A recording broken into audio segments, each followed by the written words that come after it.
Hello, USC Trojans, and welcome to our 4th annual Financial Literacy Conference. My name is Lori Shreve, and I'm the Senior Director for Career Engagement at the USC Career Center. My colleague Sarah O is our leader of the Financial Literacy Conference and who helped plan the whole event, so I want to give a big thank you to her. Tonight, our topic is salary negotiation and what that looks like in your career as you manage your career. And so we have 2 esteemed panelists this evening.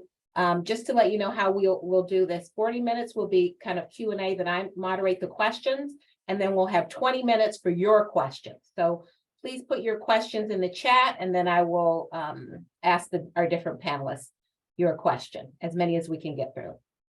So our first expert panelist is Brandon Bramley.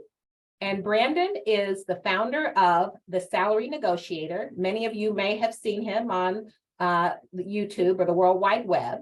He has a background in strategic negotiations from working in many professional negotiation roles at a few large companies, including Amazon and American Airlines, where he's not only led multi-million-dollar business-to-business negotiations, but also has recruited and hired many professionals. He also has over 10 years of experience in negotiating salaries and currently runs the Salary Negotiator, which is what you may have visited his website, where he provides professional job offer and salary negotiation coaching to help IT professionals navigate the job offer negotiation process and earn higher income. He's coached clients through hundreds of salary negotiations with companies ranging in size from small to startups to large global mega companies that you and I have all heard, like Google, Meta, Apple, and Microsoft. Our second speaker is a USC alumna, Velera Wilson, and Velera also has a website and has written a book. She's a speaker, author, consultant, founder, positive identity, confidence, self-worth, imposter syndrome woman in leaders. Velera is a global speaker, author, and consultant who unravels and addresses these topics head-on. With nearly 2 decades leading marketing strategy and driving millions in revenue for Fortune 100 and 500 brands, Velera founded Positive Identity, a company that helps women increase workplace confidence so they can advance their careers and thrive as leaders. From her popular debut book, You're Absolutely Worth It, to writing articles on women's career development, to publishing guides including 6 steps to negotiate the salary you deserve without letting fear override. Velera shows women how to own their worth. So please join me in giving a warm virtual Trojan welcome to Brandon and Velera, our 2 expert speakers for this evening. So I have about 7 questions that I'm going to ask, and we'll go from back and forth between our speakers. And then, as I said, we're going to open it up for questions. So our first question is for both Brandon and Velera, and we'll start with Velera. Why is it important to negotiate your internship or job salary? And what other benefits and perks can be negotiated? Wow, that's a very, it's a great question and a lengthy or loaded one, so I'll try to summarize it. Okay. Why is because at the end of the day, your salary equates to your quality of life. At the end of, I mean, if nothing else, where you live, how you live, where and how often you vacation, what you drive, and guess what? How soon you can even retire is all dependent upon your ability to negotiate. And so, and I coach women in particular because that's what I spend a lot of time with, is that, you're negotiating for you, but you're also not just negotiating for you, because sometimes I found that can be a challenge for women in particular. But if not for you, negotiate for everyone that you love and want to help in any way, from your children to your parents, your community, and of course yourself. And so in particular, I think it's for people who, like in my case, the first to attend college in their family. You don't have the financial backing and this, to rely on. So the ability to negotiate is also the equivalent to the ability to change your life dramatically. So being able to ask for more money with confidence, to be able to negotiate effectively, is all about changing your lifestyle. And you can negotiate anything, right? That's important to you, whether it be vacation time, a signing bonus, flexible work location, the salary itself. So I've negotiated and asked for all those things and got them at different times. So it just becomes important to figure out what's important to you and to ask for that. Yes, Brandon, would you like to add to that? Yeah, not too much more to add. That was a great response. But I mean, you're spot on, Velera. I mean, really, when you get a job offer, your chance to negotiate, you really only get what you had shot, to kind of identify what you're going to get paid at that company going forward for the next duration. Because in reality, you don't know how long you'll actually be at that company. Is it going to be just a year, or is it going to be 10 years or your entire career? So really, every time you swap companies or change companies, it's your chance to go ahead and hopefully jump up in compensation and hopefully set that going forward. And then also not just compensation, right? There is vacation time. Quality of life is big. Probably why Velera and I now run our own business, very, very big on my side. But really there's like work remote flexibility that's very big right now in a lot of companies. You can negotiate that. You can negotiate different benefits and perks, sign-on bonuses, different packages, and then stipends. If you're working from home, why not get your Wi-Fi covered, your cell phone covered? Maybe if you're traveling, a car stipend. There's so many different things that if you don't negotiate, one, you don't know if they're on the table, and two, you miss out on. And then if you think about the compensation portion, if you do increase your pay, that's going to go ahead and compound and pay dividends over the course of your career, because you're already jumping up right at the beginning. So every time you make a job change or get a raise, it's going to continue to grow.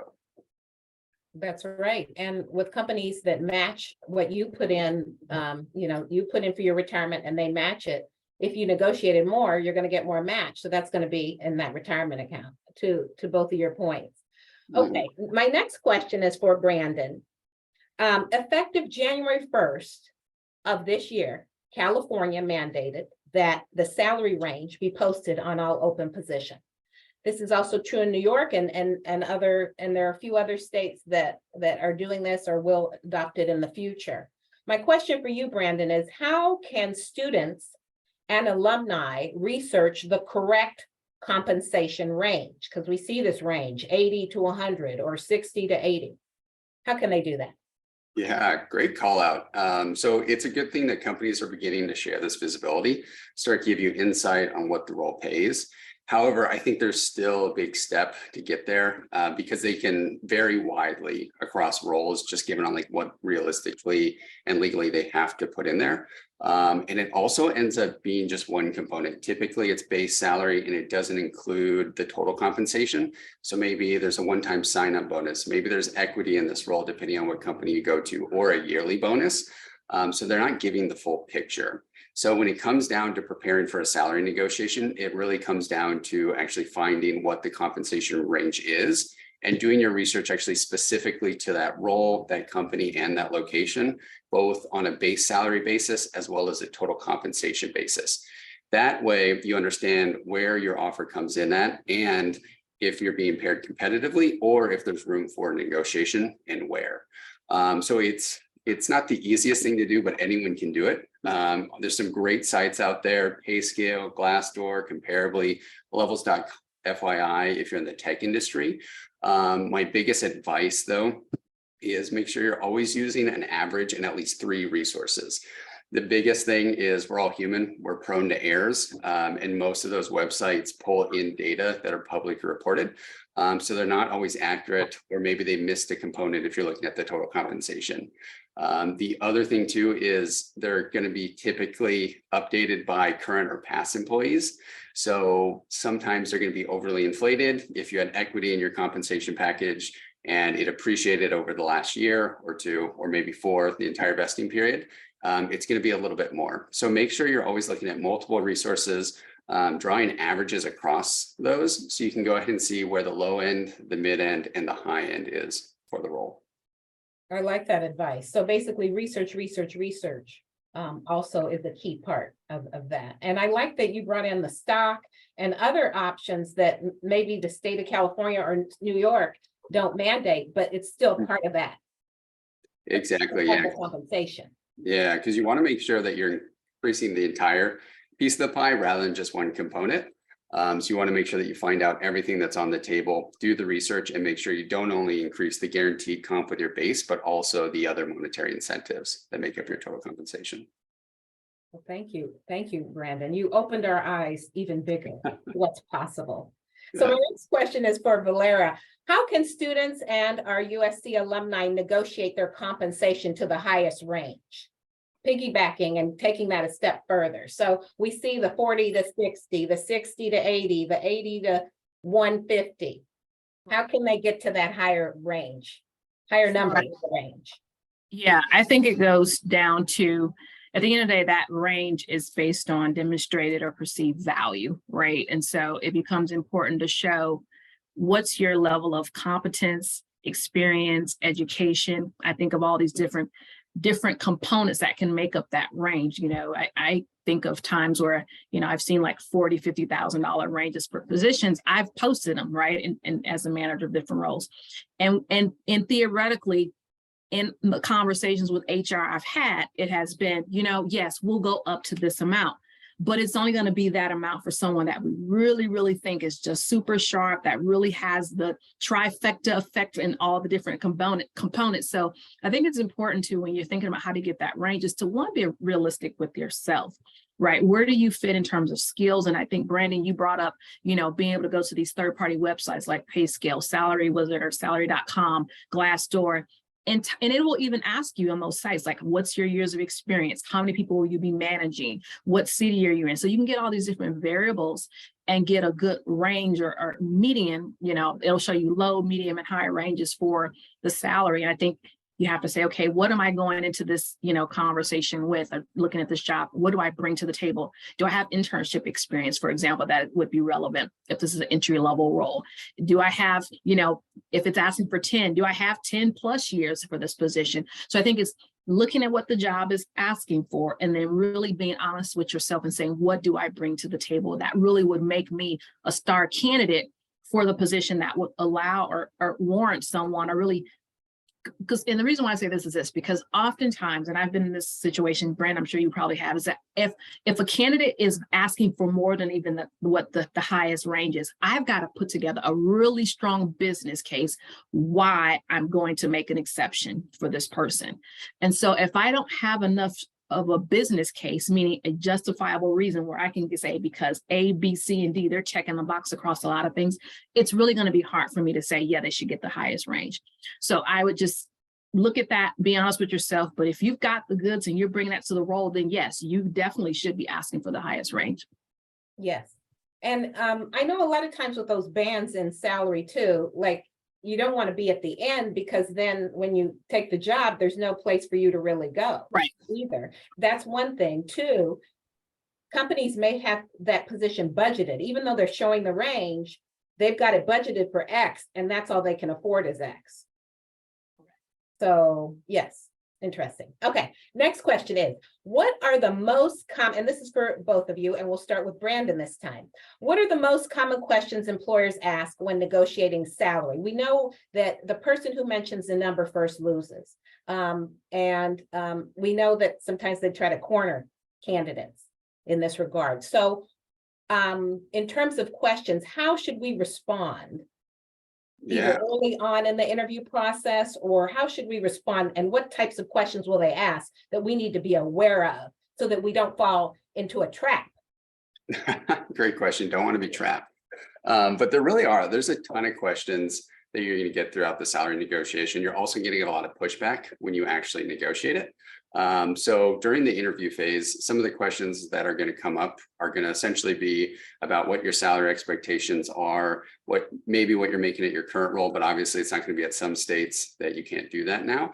And I think we're going to talk through that here in a little bit as well. But one of the bigger items actually during the salary negotiation itself is what questions you'll get and pushback. That's typically the biggest part of the negotiation, where I see most people kind of fall short, is they go through all the prep, they do the compensation research, they nailed the interviews, they're ready to send over a counter, they give it to the recruiter or the hiring team, and they say no.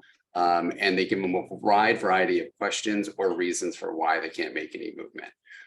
It's anything from like, hey, I've already checked with the compensation team, this is the best they can do, or hey, we're cash strapped, we don't have flexibility in the other offers, or hey, do you have other offers on the table? Maybe if you had another offer, we could go ahead and increase it. A lot of times people aren't going to have other offers, but in reality, what those are is objections. So really it comes down to kind of the professionals that see those as objections. And rather than like falling into those traps, giving that information and reducing essentially any leverage that you might have by saying you don't have other offers or giving some other data points, it's best to actually turn it back on the hiring team and essentially push them to actually take your concerns back. So rather than seeing a no of like, hey, we're giving you pushback, we can't do this, more as an excuse, and actually using responses to make sure that your concerns always make it past the recruiter and actually back to the decision makers. That way, the recruiter is actually fighting on your behalf, and your concerns are getting pushed through. That's great. So you brought up a question regarding other offers, and I realize we might have some students in the session who are like, okay, I do have another offer. Should I present that to the company I'm trying to negotiate with? So what's the answer there? If you have another offer, are you sharing that? Or are you sharing the actual offer paperwork? Or are you saying I have this offer and it's for this?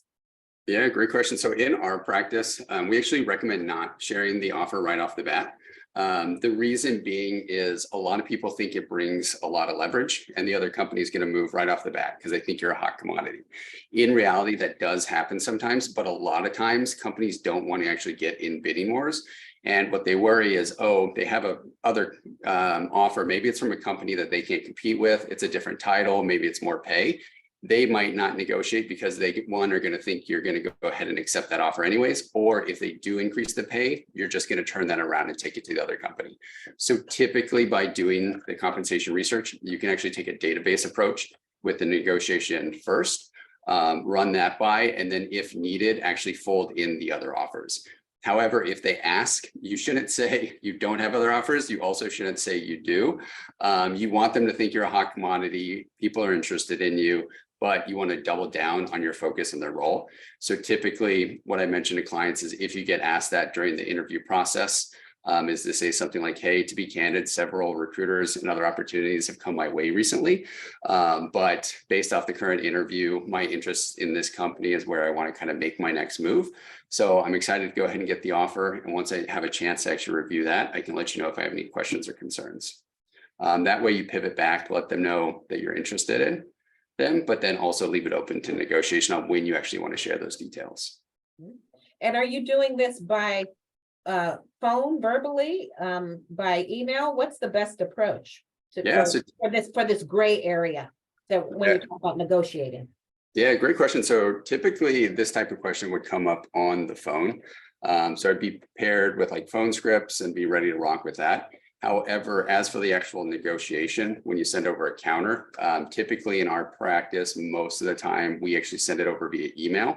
And it's usually because that's a negotiation tactic. If you think about it, not everyone negotiates salaries every day. There's a lot of people that may be job hop, maybe they're ex-recruiters, or they've kind of done it quite a bit, but most people don't. When you think about the recruiter's position, they are hiring people every day, and salary negotiation is a lot more common than you think. So essentially, if you give it over the phone, you're actually walking into a lot of no's and objections right off the bat, rather than actually taking time to go ahead and put everything together, control the tone on an email, get everything in. That way, if you end up on a call, your goal for that call is really just regurgitating what you've already put forward and then handling objections. So what you sent, the recruiter will hopefully forward on to their team to fight on your behalf. And this is a really quick question because I have to move to Velera really quickly. But I have another follow-up. So what if you're doing a screening interview or first interview and they're pressuring you? No, what number? What number? What number? What should be your response? And Velera, you can chime in on this too, but we'll start with Brandon really quick. Yeah, absolutely. If they're pressuring you for your salary expectations, the best way is to always flip that question back on them. Is just let them know, like, hey, to be candid, I've been focusing on interviewing for this role, not essentially what the compensation should be at this point in time. So I don't feel comfortable sharing my expectations. However, I'd love to learn from you what the compensation range is for this position and what we're looking at. Valera, anything to add to that? Yeah, I think if there's a couple reasons why I've seen or what here, of, companies pressuring.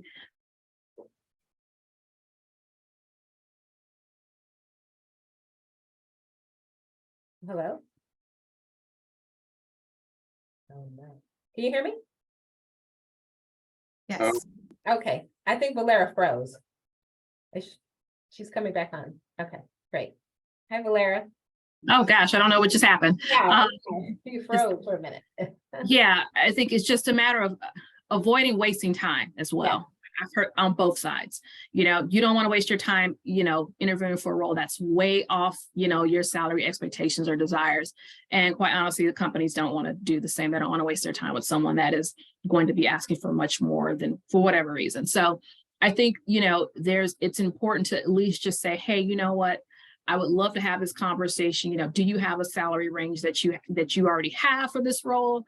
But I would like to learn a little bit more, but I don't want to waste your time or mine. So if you don't mind, maybe we can have a couple of conversations, see if there's some initial fit, and then we can go from there.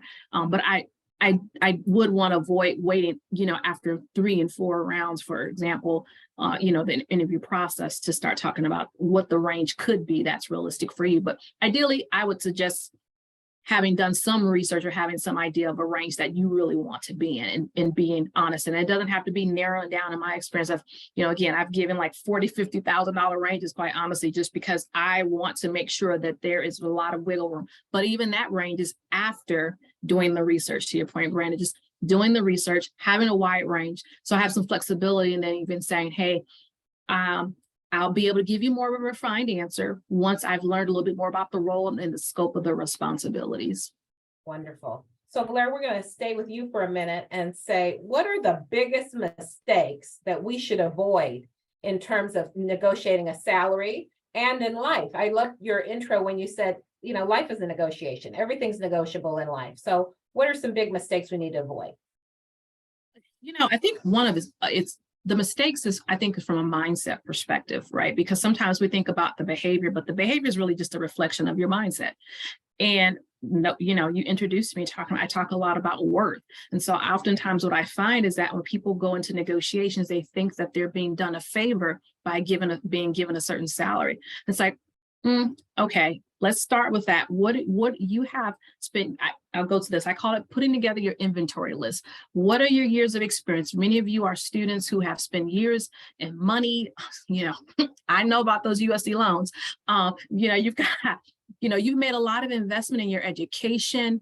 Some of you have had internships. Some of you are working full time and going to school. All of that is a currency that you really need to package up and really own. And not assume that you're on the, that I like to say that walk in every conversation as if it is, you are both giving mutual benefit.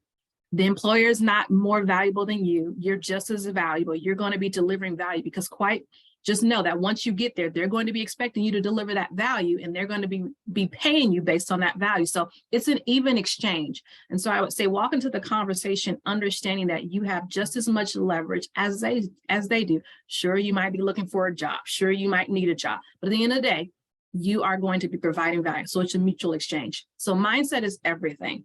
What are you willing to sacrifice, in that process in order to say that you have that job? You might be in a situation where you just have to have something, and I understand that, but take a moment, do yourself a favor to negotiate, because I can promise you, especially if you're salary, you may be working in some cases more than just 8 to 5. And what you don't want to sense is that you're being, you're overworked and underpaid.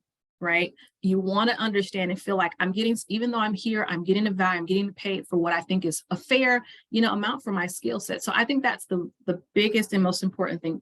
Everything else becomes just tactics. Mindset, though, is everything.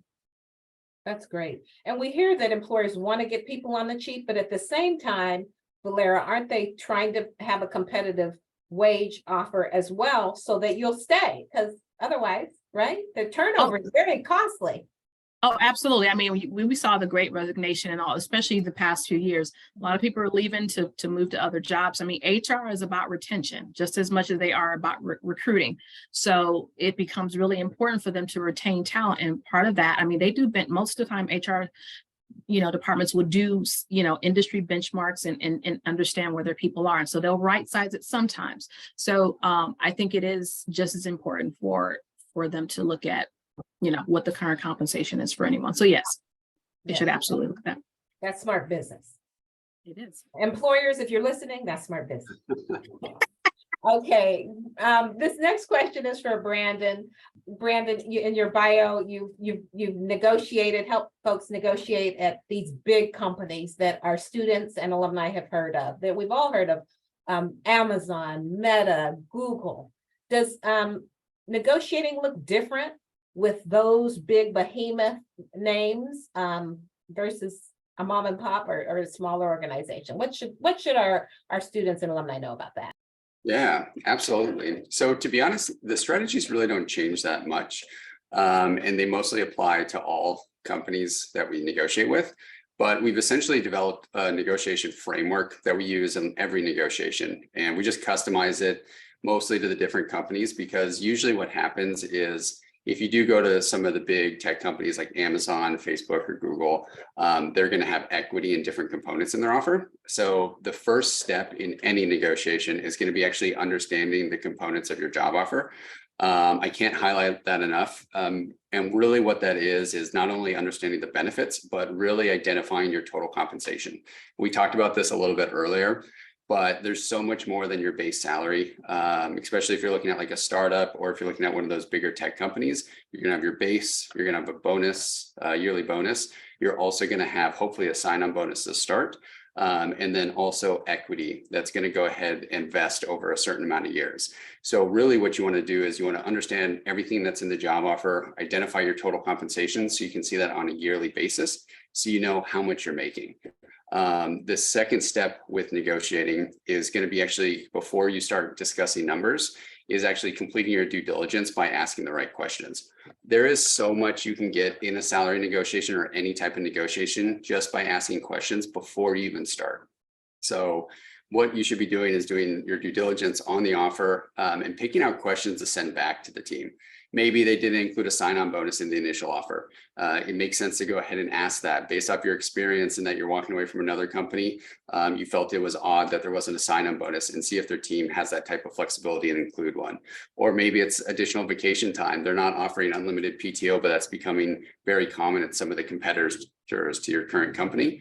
Mentioning that a lot of those questions, what they're going to do is they're going to go ahead and make sure you understand the job offer. Also, hopefully pull out a few freebies and essentially set the framework before you send a counteroffer. So the third step with negotiating would actually be researching the comp ranges that we already talked through, and making sure you understand where your offer sits on that, both on a base salary and a total compensation basis.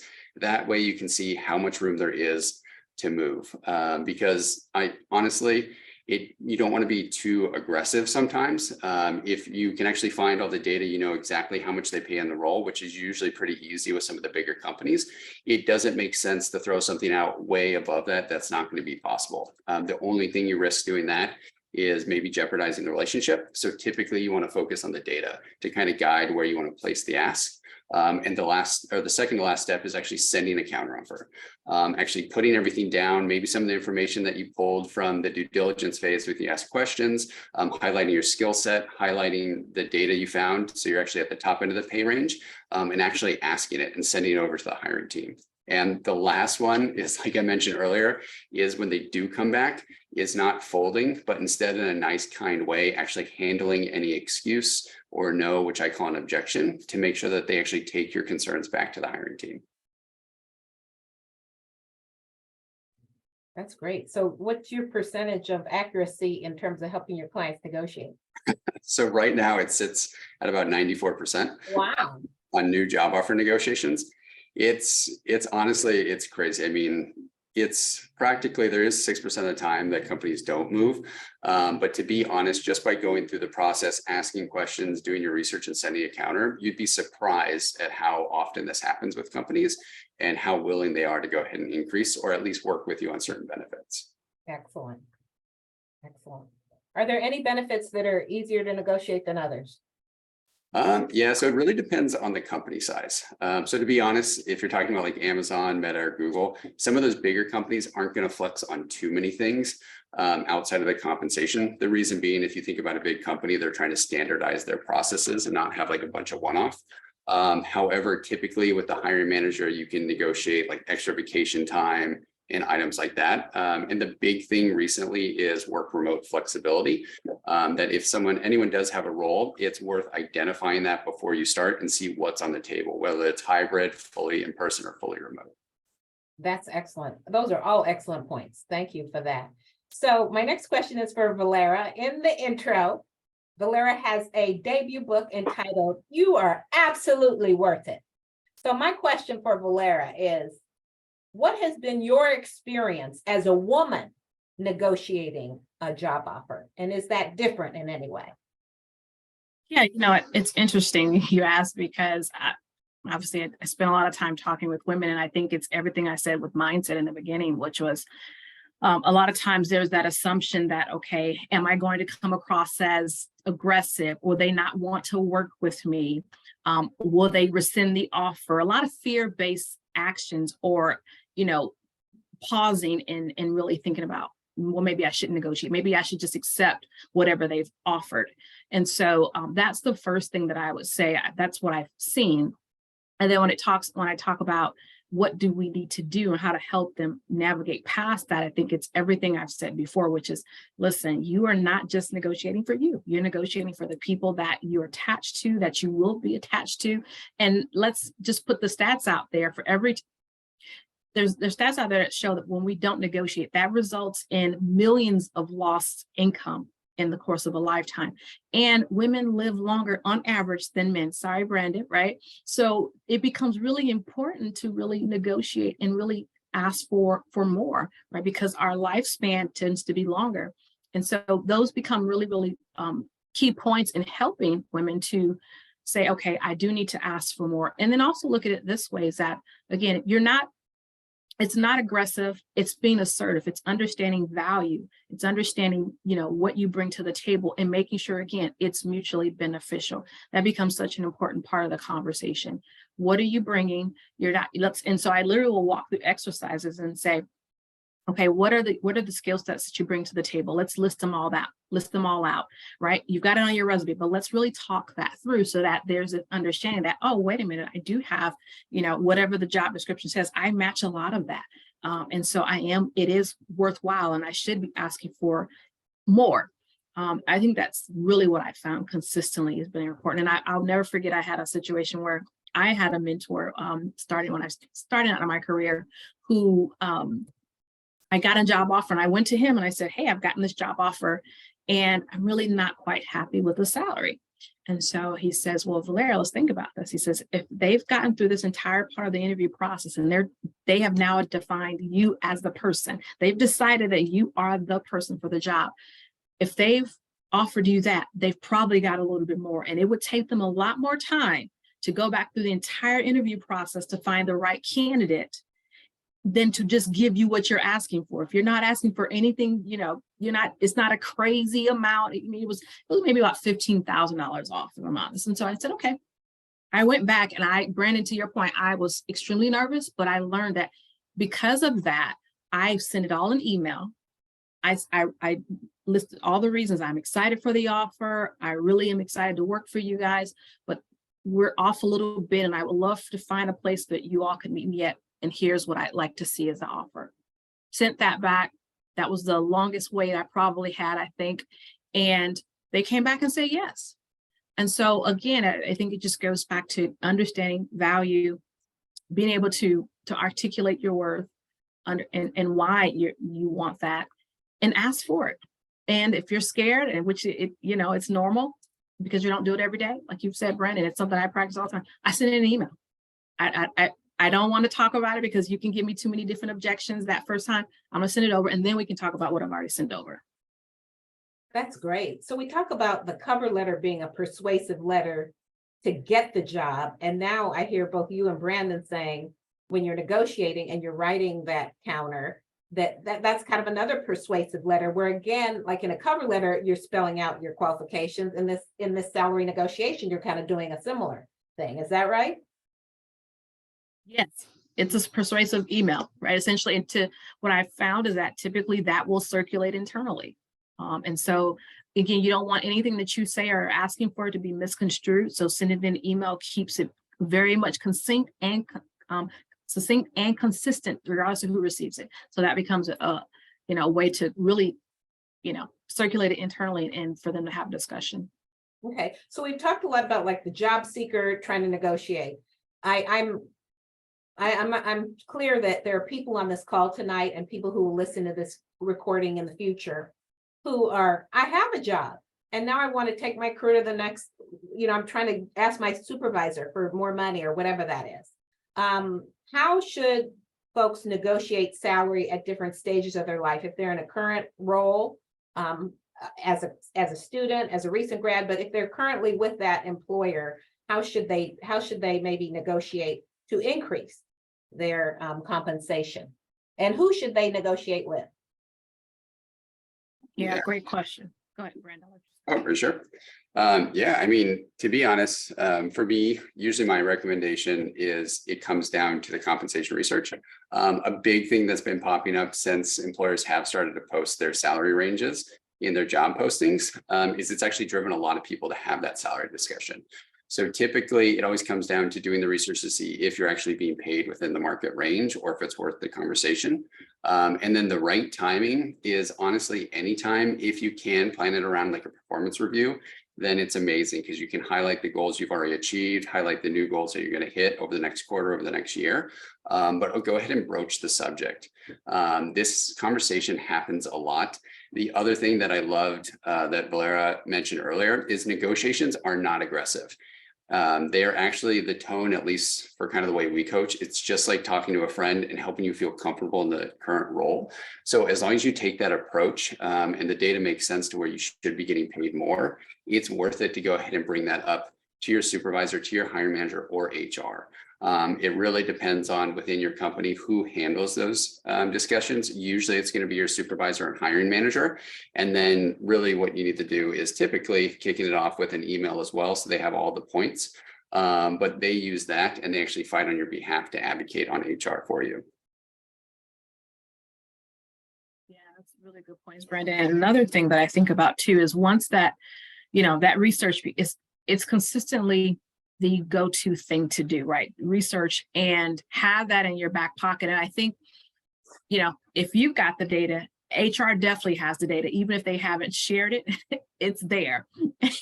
So it becomes important that it's like, once and they know that it becomes more of a, is this person a flight risk? Or, could they possibly leave? I mean, those are conversations that I've had with HR and senior leaders in organizations. And so I think it's important to have the conversation, not in a threatening way, to your point. It's not in an aggressive way, but it's, hey, this is what I see as, market rate, and I value my time here. I've been here for some time. I really, these are the things, like you said, Brandon, that I've done here, some milestones, and here's how this impacted the business. Here are things that I'm working towards.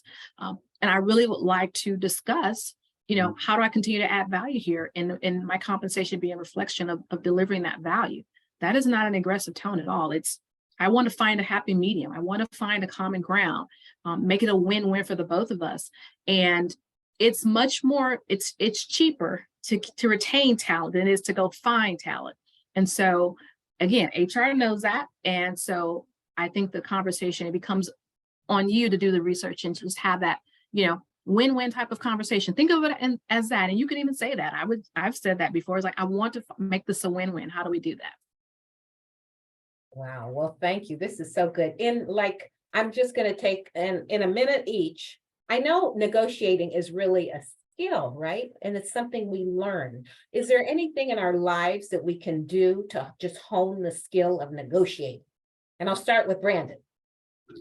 Yeah, so honestly, the biggest thing is to do it and have practice. That's really kind of how you build your confidence, is by one, finding resources, go ahead and learn how to negotiate, and then giving it a try. I mean, a lot of the topics we talked about tonight, it's focused on salary negotiation, but you can really use it in all aspects of your life.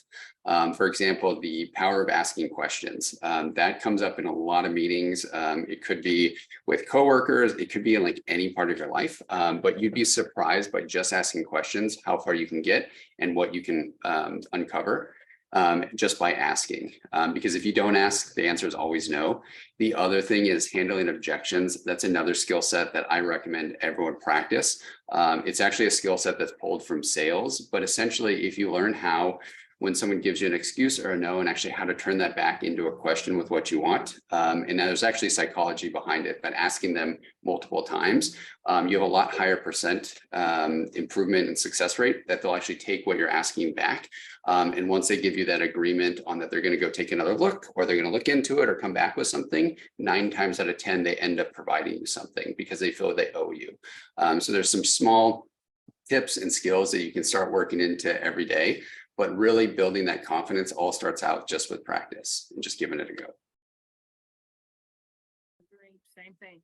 It's practice, and it's the little things. I mean, it could be something as simple as, can you get something extra at a restaurant, or can you get, something complimentary at a hotel? Just little things that just build up that practice, and that it's a muscle. It really is a muscle of, well, you know what, let me see if this will work in this situation. And I think over time, when you start to see that it actually works, you'll start to, oh, this wasn't as hard as I thought. And so it's a memory muscle, and you start to get more comfortable in it. And I think, again, phrasing it as it's a win-win, right? I think at the end of the day, the salary negotiation is about a win-win. How do you make it a win-win for the employer? How do you make it a win for you? Yeah. And that's the net of it. That's right. Wow. Well, I just want to let Brandon and Velera know you're very popular with the USC Trojan family. We have almost 400 people on this webinar right now.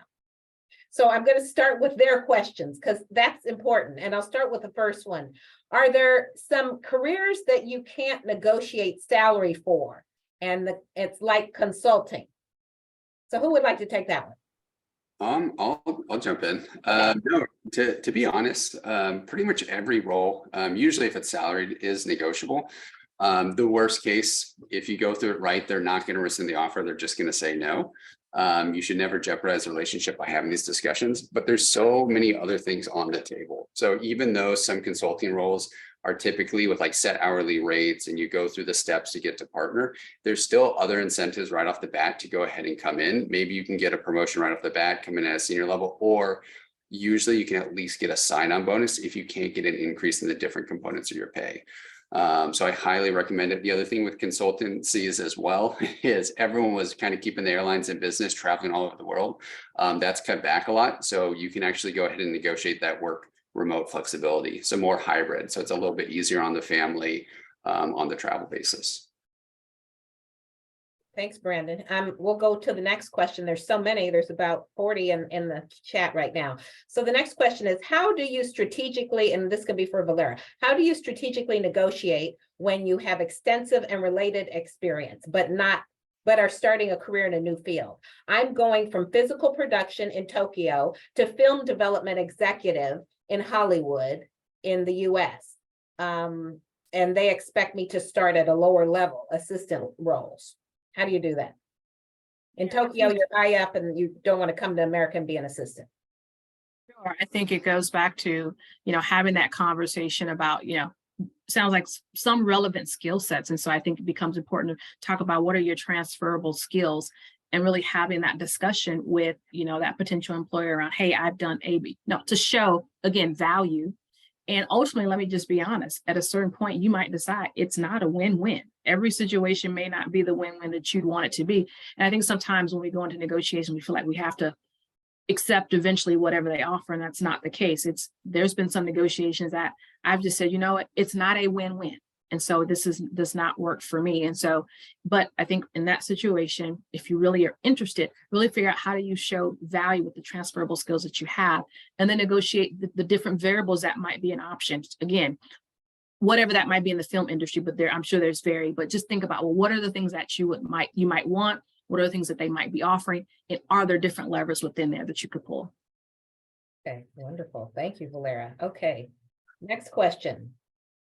Why, this could be for Brandon, why do employers call and share what they are offering before they send you an official email? I guess meaning an offer. Yeah, so this is a new approach by a lot of employers, especially the larger employers.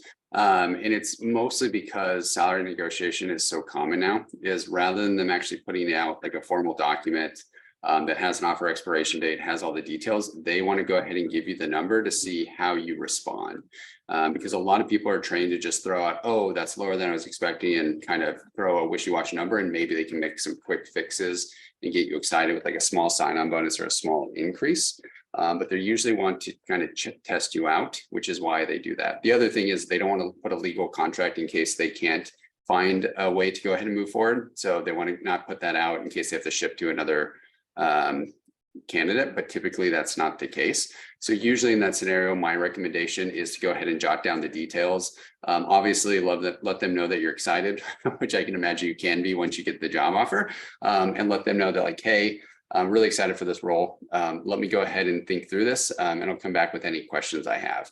Then that at least lets you start reviewing it. You can ask them to send over the benefit details and the offer package if they'll send it, but they'll probably just send the benefit details. But you can review it, get back to them with some initial questions, do your research, and then hit them with a counter to make sure that you're at least taking a database approach rather than throwing something right out the bat, right when they surprise you with that phone call.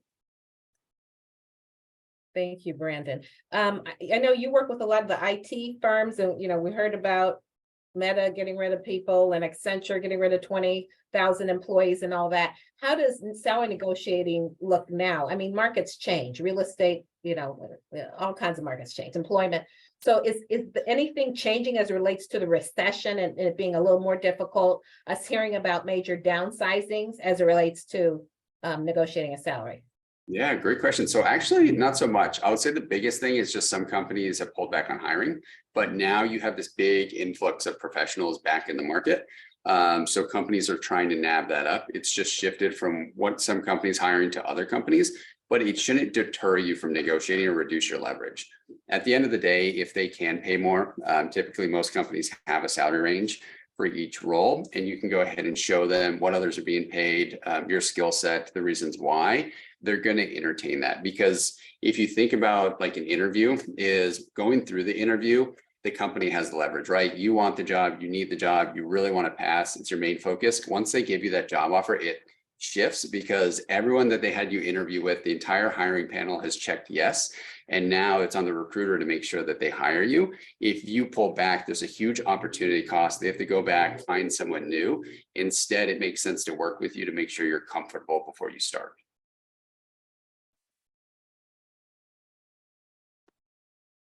Oh, I think you're on mute. It's on mute. You're on mute. Sorry, thank you.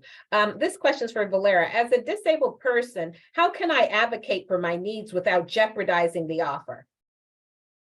Gosh, I mean, I just think of from an HR perspective, as a person with a disability, that is not a disadvantage at all.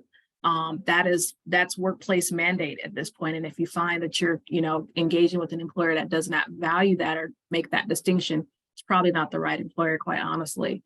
So I would absolutely make sure that, there's another part of the negotiation. It too is also making sure that you're in the right workplace environment that values and appreciates who you are and what you're bringing to the table. So I think it goes without saying, but I'll say it nonetheless, is that there shouldn't be any situation where you feel like, or made to feel as if what you're offering and what your accommodation needs are inconvenience to them. That should be separate from the entire part of the salary negotiation. Thank you. Okay, this question's for Brandon. We have many international students at USC, and this person asked the question, how to negotiate sponsorship as being an international candidate for a role? Yeah, absolutely. So when it comes to sponsorship, that's my one recommendation to always bring up in the interview process. You don't want to surprise a company with that once you get the job offer, because you really need to make sure, one, if they're able to do that. A lot of the larger companies are able to. So usually I would actually recommend that, so that way you don't get to the job offer, get through everything, and then you find out they can't sponsor it. However, though, when you're doing your due diligence, when you get the job offer, it is a lot more important to make sure that you find out exactly how that process works, if they cover the cost, and also what they do on a recurring basis to make sure you maintain that and any restrictions with it.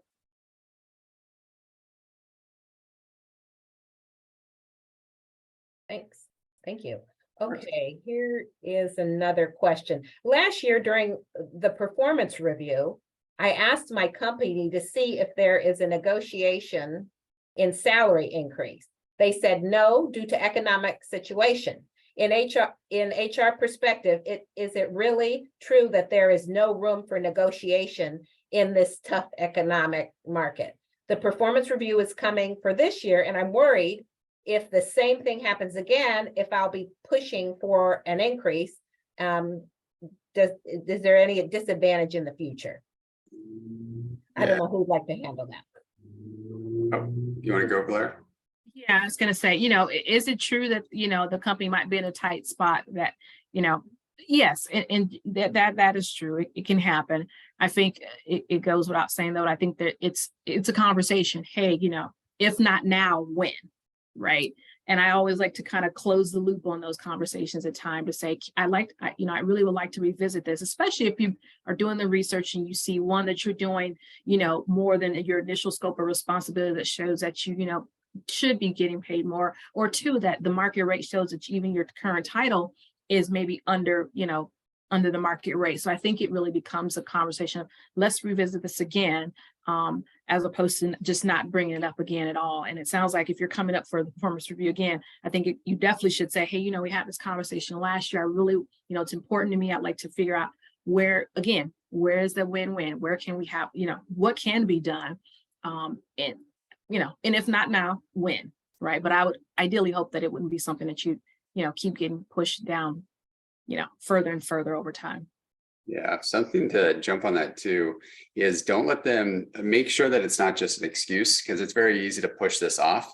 Think about it. If you're talking to your manager, it's a lot of legwork to go ahead and fight for you internally to go ahead and get you a raise, right? A lot of times either HR or your manager will just give you a quick excuse to push back. So make sure you're working through that objection of like, hey, look, I hear your concerns. I understand that. However, I've done my research and I have these concerns now. So I want to focus on doing well in the job. So can you please at least just take this back for one last look to see what we can do to improve my compensation? That way you're handling it, and rather than them getting off with just a quick excuse, you're pressing them in that time to take it back. And then like Velera mentioned, if you don't get anywhere, at least get like a time date when you're going to review it and when action is going to take place. It doesn't just fall off the table. Okay. Does negotiating look different for persons of color or diverse people? Velera.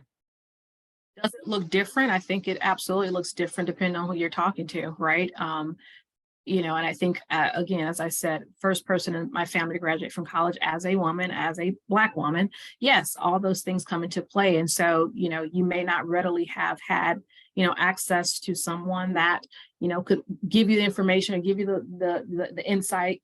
But I think joining sessions like this are designed to give you that. There are plenty of resources that are available to you.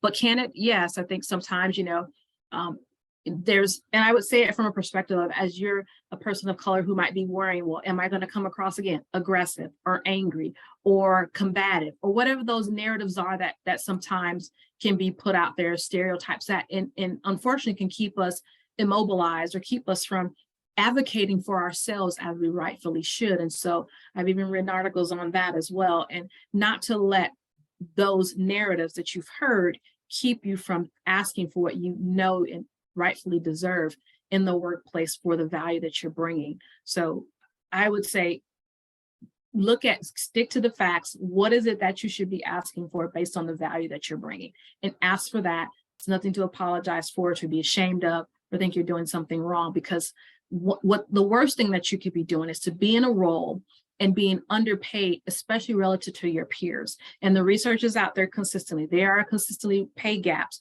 for people of color, for women. So all those intersections. And so it becomes your responsibility to make sure that you are, again, advocating. I say that again, advocating for yourself in the workplace. So do your research, stick to the facts. It's not an emotional based conversation. It's not an aggressive conversation. It's about win-win. It's about data, and it's about delivering value. That's right. It's not personal, it's business, right? That is absolutely right. You're giving them a part of your life, a big part of your life, right? And you deserve to be compensated in the right way. Okay, next question is, we have so many, they're like, we're at 60 questions. Oh my gosh, I'm trying to get through them all. So my next question is, and Brandon, you can answer this one. Is negotiating the same as a recent grad in healthcare as someone with a seasoned, experienced healthcare worker? How does that look? How does that vary or different? Yeah, so really it should be the same process, right? The only thing that's gonna differ is the skill set that you kind of mentioned and like what highlights your skills against others, and then maybe the compensation components. Maybe coming in as entry level, you're just gonna have like a base. You might not have a bonus, and then as like a career professional, you might have more incentives. So there's additional room to negotiate. But at the end of the day, the process is the same. You should still be advocating for yourself in those discussions. Even if I go back to like how I got into salary negotiations, it was actually when I was in my undergrad and I got my first job offer. And I was in my negotiation class. I decided to turn it in as a project and give it a go. So I gave it an attempt. And I was surprised. It was with American Airlines. I got a sign-on bonus, a base increase, and 60,000 airline miles to travel around the world before I started. So if you don't ask, you don't get it. And it doesn't matter your experience level or where you're at in your career. It's just a conversation that you need to have. That's right. That's excellent advice. If you don't ask, you don't get it. If you don't open your mouth, we all have to have confidence and do it in a professional manner. There's an interesting question here, and I just moved my hand. Okay, here it is. My company is going through layoffs. I've been offered to take an 8% pay cut. If I don't want to take the pay cut, is the company obligated to provide a severance package? And is there a window to negotiate this?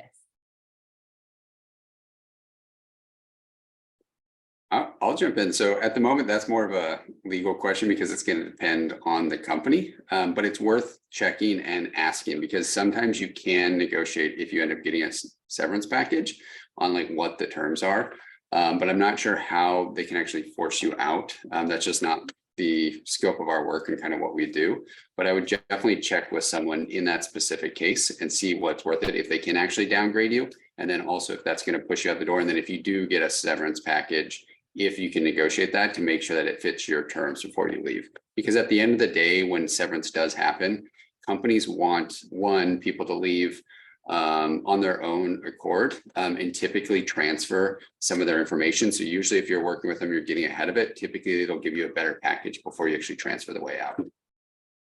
Okay, we have 2 minutes left. How should negotiating look for an entry-level position, yet with advanced education? So this is somebody maybe who has a PhD. What does that look like?